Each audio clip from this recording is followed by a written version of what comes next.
Para mapabilis ang takbo ng impeachment trial ni Vice President Sara Duterte, napag-usapan ni Senate President Sherwin Gatchalian at Presiding Officer Cheese Escudero ang posibilidad na tapusin muna ng depensa ang kanilang presentasyon sa Article 4 bago lumipat sa Article 1. Nakatutok si Ian Cruz.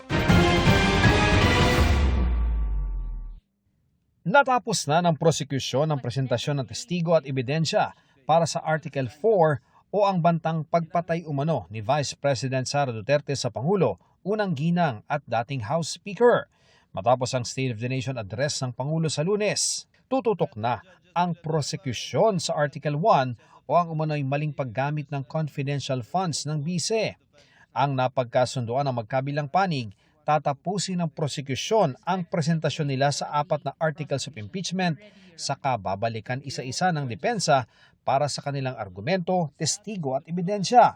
Tumagal ng 9 na araw ang presentasyon ng prosekusyon sa Article 4. Kaya naman para mapabilis pa ang paggulong ng impeachment trial, napag-usapan daw ni Senate President Sherwin Gatchalian at Presiding Officer Cheese Escudero na baka pwedeng tapusin na rin muna ng depensa ang presentasyon nila sa Article 4 bago lumipat sa Article 1. Sa ganung paraan, makikita ng defense kung ano na yung mga napag-usapan ng prosecution, pwede nang tanggalin mga testigo nila, at masusundan din ng taong bayan, no? Instead na babalik tayo sa umpisa ulit. No? So, yun ang isang paraan na nakikita ko para bumilis at para maintindihan lalo ng taong bayan.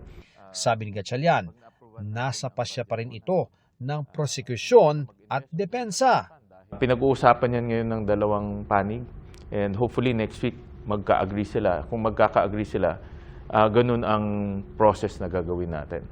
Ipinasubbina na ng impeachment court ang dalawang Tagalanbang na testigo ng prosekusyon para sa Article 1. Kung magkasundo ang magkabilang panig na tapusin muna ang Article 4, ipagpapaliban muna ang kanilang pagsalang sa witness stand.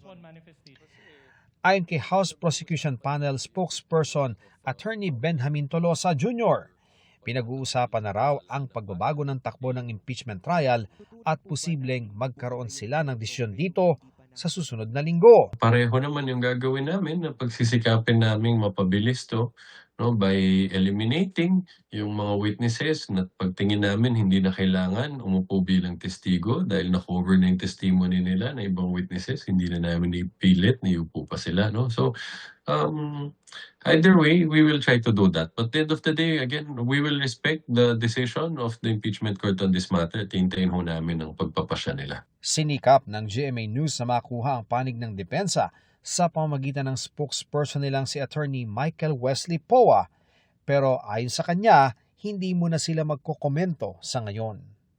Ian Cruz, Nakatutok, 24 Oras.